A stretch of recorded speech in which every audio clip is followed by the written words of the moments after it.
አንድ ሰው ያሰበውን የትዳር አጋሩን ሳያማክር ሳይናገር የራሱን ሀሳብ የሚያስፈጽምና የሚያስተገብር ከሆነ ጋብቻውን ለማበላሸት ዋነኛ ተጠያቂ እሱ ይሆናል። በጋብቻ አብረን ስንኖር በጋራ የመኖርን ነገር በፍጹም ልንክደው አይገባም። በየራስ ሀሳብ መሄድ ጋብቻን ለመሰንጠቅና ለማፍረስ እንደ አንዱ የችግር ምክንያት እንደሆነ ሊታወቅ ይገባል።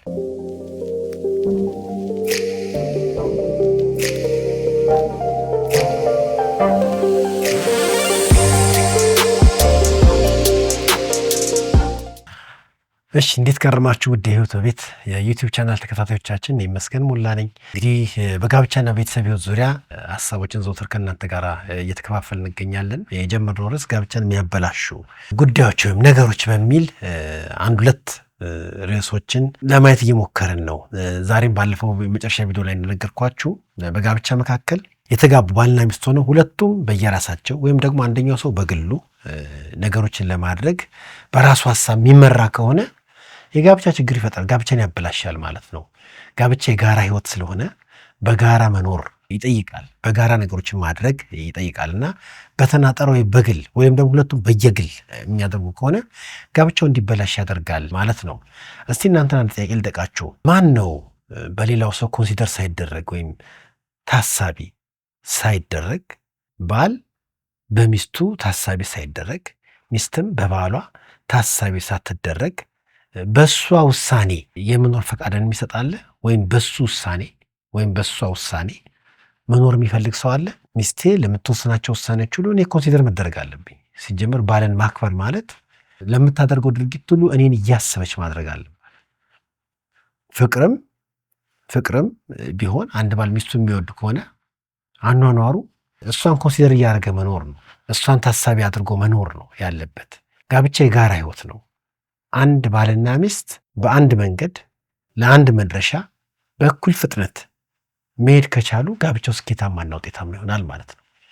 በጋራ በዚህ መንገድ በአንዱ መንገድ በጋራ ለመሄድ አንድ ቦታ ለመድረስ ተስማምቶ የጀመሩትን ህይወት ሁለቱም በተናጠልና በየግል በየራሳቸው ሀሳብ ለሚያደርጉት ለሚሆኑት ለእንቅስቃሴዎቻቸው ሁሉ የየግል ሀሳብ ይዘው በጋብቻው እንኖር ካሉ ለጋብቻው እንቅፋት ከውጭ አይጠበቅም፣ ራሳቸው ጋብቻውን ያበላሹታል ማለት ነው። ወይም ደግሞ አንድ ሰው ያሰበውን የትዳር አጋሩን ሳያማክር ሳይናገር የራሱን ሀሳብ የሚያስፈጽምና የሚያስተገብር ከሆነ ጋብቻውን ለማበላሸት ዋነኛ ተጠያቂ እሱ ይሆናል ማለት ነው።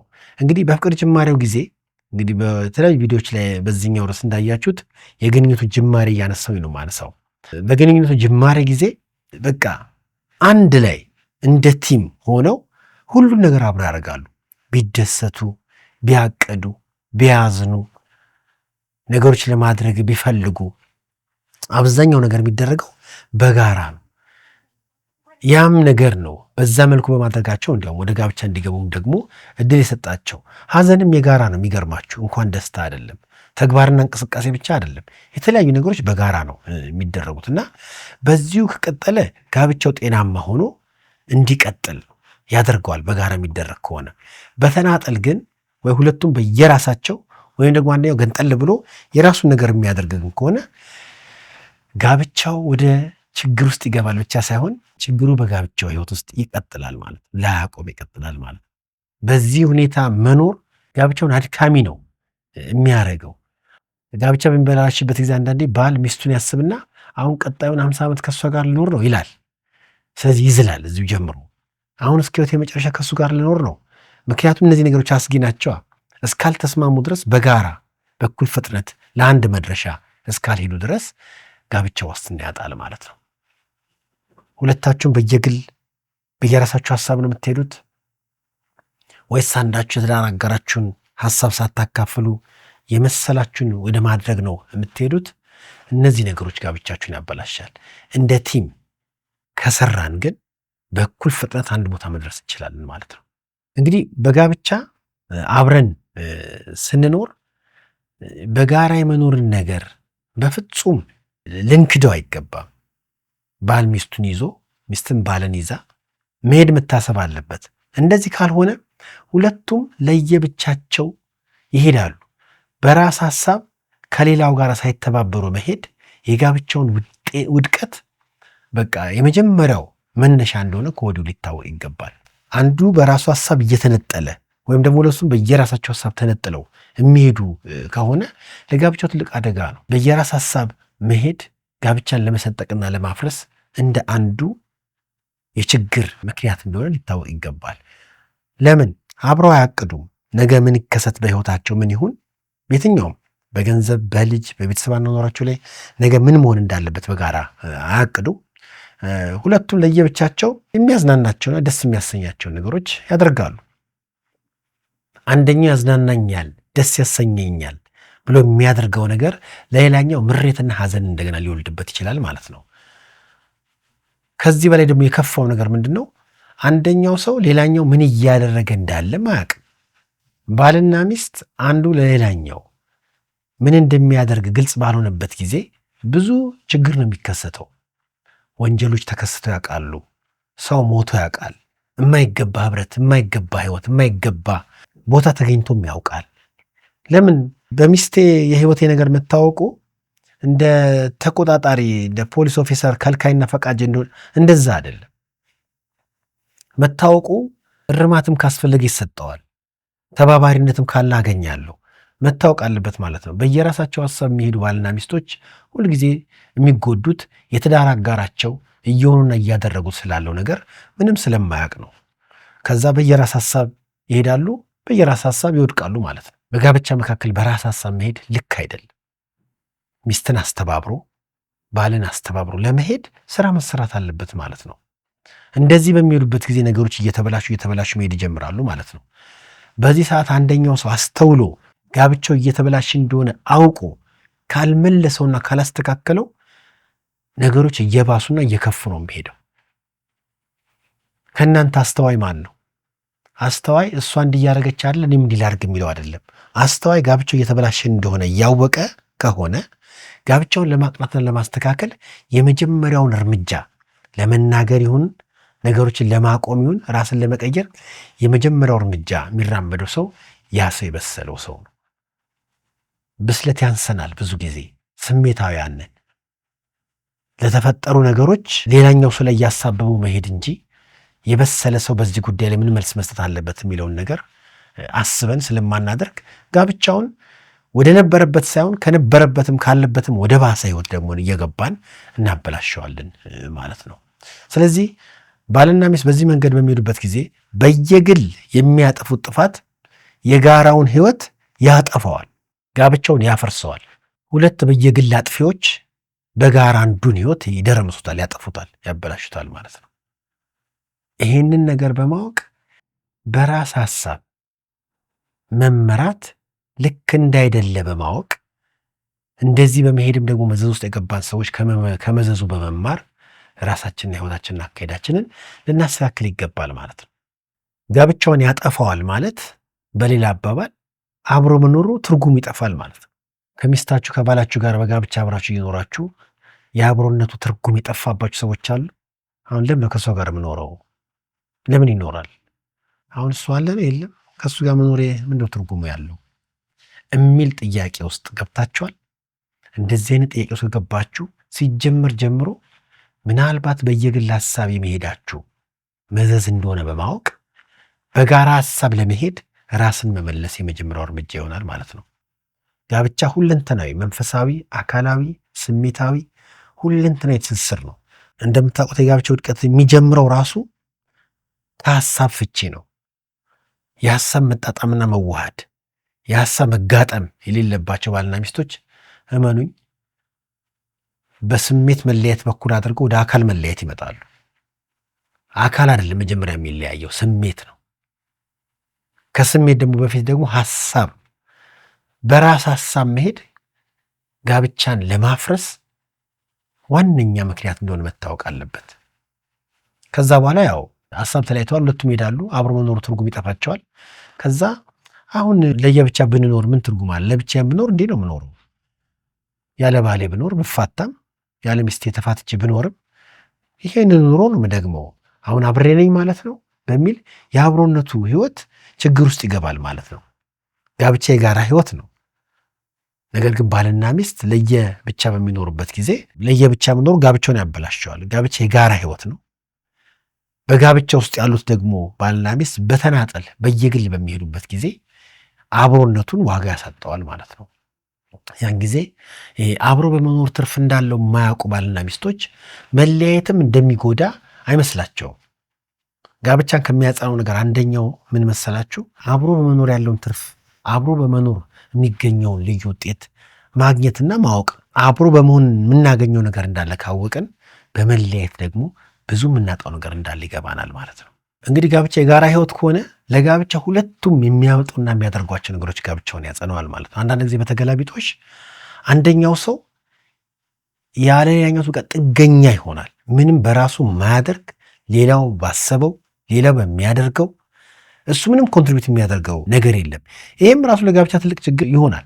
ሁለቱም ጋር ያለው ነገር ይሄ ያስኬዳል እንጂ አንደኛው ምንም የማያስብ፣ ምንም የማያቅድ፣ ምንም የማያደርግ፣ ሌላኛው ላይ በቃ ምንም የማይወስን ጥገኛ የሆነ ሰው ከሆነ ምንም በራሱ ማድረግ የማይችል ከሆነ ያለ ሌላው ተጓዳኝ ሆኖ መኖር ሲገባው ያለ ሌላው ምንም ነገር ማሰብ እንኳን የማይችል ሰው ከሆነ ይህም ለጋብቻ ሌላኛው ችግር ነው። ይህም አንዱ ችግር ነው። ለብቻ ማሰብ ብቻ ሳይሆን ምንም አለማሰብም ጋብቻ ላይ ችግር ያመጣል ማለት ነው። ታዲያ በተቃራኒው ቅድም ባነሳንበት ጉዳይ ደግሞ ሌላኛውን ሰው እውቅና ሳይሰጥ ሌላው በሌለበት ሁሉን ማድረግ ደግሞ የባሰ ነው።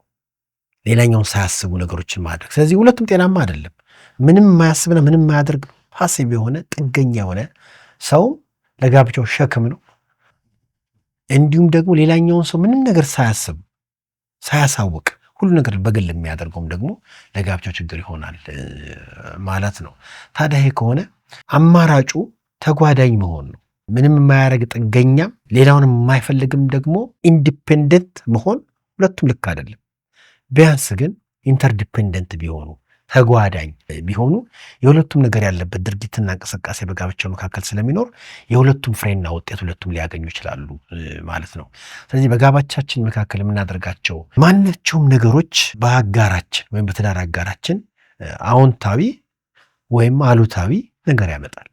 አዎንታዊ ነገር ማምጣት ከፈለግን በትዳር አጋራችን ላይ በጋራ ነገሮችን ለማድረግ መልመድ መቻል አለብን ማለት ነው። አንድ ሰው ወደ ጋብቻ ገብቶ የራሱን ነገር ብቻ እያሰበ ማድረግ ማለት የሌላውን ሰው መኖር መካድ ያህል ነው። ከሚስቴ ጋር አብሬ እየኖርኩኝ ሁሉን ነገር በራሴ ብቻ ማድረግ ከሆነ መኖርሽን እየካድኩት ነው ማለት ነው። እንዳለች እውቅና የምሰጠው ላደርግ ያሰብኩትን ነገር ከእሷ ጋር በማድረግ ነው ማለት ነው። ተጓዳኝ በመሆን ነው ማለት ነው። ወይም እንደዚህ ደግሞ ማድረግ ከሆነ የሌላኛውን ሰው ፍላጎትና ስሜት መዝለል ማለት ነው። ምንም እንደማይሰማት ምንም እንደማትፈልግ ከእኔ ጋር ያለች አይነት ሰው እንኳን እንዳልሆነች እያሰብኩኝ እየኖርኩኝ ነው ማለት ነው። ተጓዳኝነት በጣም ያስፈልጋል። ተጓዳኝነት የሁለቱም ሰዎች ጉዳይን፣ ስሜትን፣ ፍላጎትን እያስቡ መንቀሳቀስ ነው። እንዲህ ተጓዳኝ ናችሁ? ኢንተርዲፔንደንት ናችሁ? ወይስ እዚህኛውን ጥገኝነት ላይ ወይም ደግሞ ማንንም የማይፈልግ ሌላኛውን ሰው እንዳለም ከነ ህይወቱ የማያስብ ሰው ነን? ሁለቱም ችግሮች ናቸው ማለት ነው። እነዚህ ሁለቱም ነገሮች ችግር ያመጡብናል።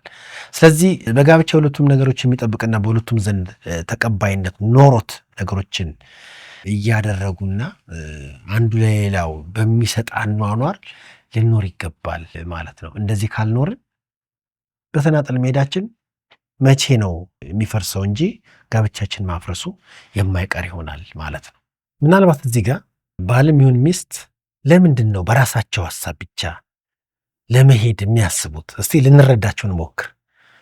አንድ ባል ያለ ሚስቱ፣ አንድ ሚስትም ያለ ባሏ ለብቻዋ በራሷ ሀሳብ ራሷን የምትመራና ነገሮች የምታደርግ ለምን ሆነች ሲባል እንዲያው እንድንረዳ የሚያደርጉ የተወሰኑ ሀሳቦችን ማንሳት ይቻላል። ብዙዎች ነገሮችን ለብቻቸው የሚያደርጉበት የየራሳቸው ምክንያት አላቸው። አንዳንዴ የምርጫ ነፃነት ሲያጡ ነው። የመረጡትን ነገር እንዳያገኙ ሲደረጉ ባልም ሚስትም ይህን መርጫለሁ ሲሉ ያን የመረጡትን ለመናገርም እንኳን ለማግኘት አይደለም ነፃነት በሚያጡበት ጊዜ ያው ምርጫዬን ብገልጽና ባሳውቅም ውጤቱ ይሄ ስለሆነ እንደዚህ ደግሞ ሊደርስብኝ ስለማልፈልግ በራሴ ላድርግ ይላሉ። ወይ ኮንትሮል የተደረጉ ይመስላቸዋል፣ ወይ ማኒፑሌት የተደረጉ ይመስላቸዋል። ይህን ጊዜ በጋብቻው መካከል ከዛሬ በኋላ በራሴ ሀሳብ ነው የምኖረው የሚል አቋምን ይዛሉ። ማኒፑሌትን ማድረግ ኮንትሮልን ማድረግ ልክ አይደለም። በጋብቻ መካከል መግባባትን አንደርስታንዲንግን ፈጥሮ አብሮ መሄድ ነው ያለበት እና እንደዚህ አይነት ጠባይ ካለን የትዳር አጋራችን ነገሮችን ለብቻው እንዲያደርግ በር እየከፈተን ነው ማለት ነው። ስለዚህ መርዳት ያስፈልጋል። አንድ ሰው ምርጫውን ምንድነው ፍላጎቱን፣ ምርጫውን፣ ሀሳቡን አትሊስት እንዲገልጽ፣ ስሜቱ እንዲገልጽ ጋብቻችን ምቹ ከባቢ ሊፈጥርልን ይገባል ማለት ነው። እንደዚህ ካልሆነ ክፍተት ይመጣል ማለት ነው። ትንሽ ወደ መፍትሄ አቅጣጫዎች ደግሞ ከዚህ ቀጥዬ ልሂድና እነሱን ላቀብላችሁ። ምናልባት ከዚህ ጋር ነገር ለመጨመር የምርጫ ነፃነት ማጣት ብቻ ሳይሆን በጭፍን የሌላውን ውሳኔ እየተቀበሉ መኖርም ነገሮችን በቃ እንዲያወሳስብ ያደርጋል። በጭፍን አስተውለን ገብቶን ሳይሆን በጭፍን የተባለውን ነገር ለማድረግ ሲኬድ እነዚህም ነገሮች አንድ ሰው እንዴ አልበዛም እንዴ ብሎ ነገሮችን ለብቻው እንዲያደርግ ያደርጋልና ከወደድሽኝ ውሳኔዎችን አትቃወሚ፣ ከወደድከኝ የምለውን አድርግ የሚባሉ መውደድን ለአስገዳጅ ነገር ሰዎች ይጠቀሙታል። ይሄ ልክ አይደለም እኮ። መዋደድ እኮ ካለበት እንዲያውም መግባባት እኮ ያስፈልጋል። ይህን ፈልጌያለሁ፣ ይህን ወስኛለሁ ሲባል በጋራ ቢያንስ እውቅና ባለው መልኩ ሊያደርጉት ይችላሉ ማለት ነው። እንደዚህ ማድረግ ጋብቻን ያበላሻል። ታዲያ መፍትሄው ምንድን ነው? ትንሽ ነጥቦችን፣ አንድ ሁለት ነጥቦችን እዚህ ጋር ልስጣችሁ። በተናጠል ያሰቡትን በተናጠል ራሳቸውን እየመሩ መሄድ ጋብቻውን የሚያበላሽ ከሆነ ወደ መፍትሄ ሲመጣ ባልና ሚስት ምን ቢያደርጉ ነው ለዚህ ችግር መፍትሄ የሚያገኙት ከተባለ የመጀመሪያው በቃ በጋራ ነገሮችን ለማድረግ ቢስማሙ። ካሁን በኋላ ምንም ነገር ስናደርግ በጋራ እናደርግ፣ አንተ ለብቻ አድርጋል አንቺ ከመፈራረር ይልቅ ካሁን በኋላ የምናደርጋቸውን ድርጊቶች ተነጋግረን በጋራ እናደርግ ቢሉ፣ በጋራ እንኳን ቢሳሳቱ በጋራ የመስተካከል አቅም አላቸው። ነገሮቻቸውን መልካም ሊያደርግላቸው ይችላል። እነዚህ ነገሮች ስራ አለው፣ ግን ውጤቱ ያማረ ነው። ልክ አሁን እኛ እንደምንናገረው ቀላል ላይሆን ይችላል። መረዳት ይጠይቃል፣ አቋም ይጠይቃል። እንደገና ደግሞ ይህንን አቋም ደግሞ መተግበር በቃ ካሁን በኋላ ብቻ ያደረግም ከሚስቴ ጋር ብሎ ከሚስቱ ጋር መነጋገር፣ ከባሏ ጋር መነጋገር ይጠበቃልና መተግበሩ ይቻላል አቋሙ አለ። ሌላው በሁለተኛ ደረጃ ደግሞ ሀሳብ መለወጥን ልምድ ማድረግ። የግድ አንድ ሰው ሊያደርግ ሲል ብቻ ነው እሱ ሳምንት አስቦበታል አሁን መጥቶ ይናገርና በቃ መደረግ አለበት ይላል። እሱ ሳምንት የቤት ስራ ነው ለሱ ሳምንት ሙሉ አስቦበታል። ሚስቱ ግን ገና አሁን ተነግሯት ከሆነ ልክ ክላስ ወርክ ነው ማለት ነው፣ የክፍል ስራ እንደማለት ነው።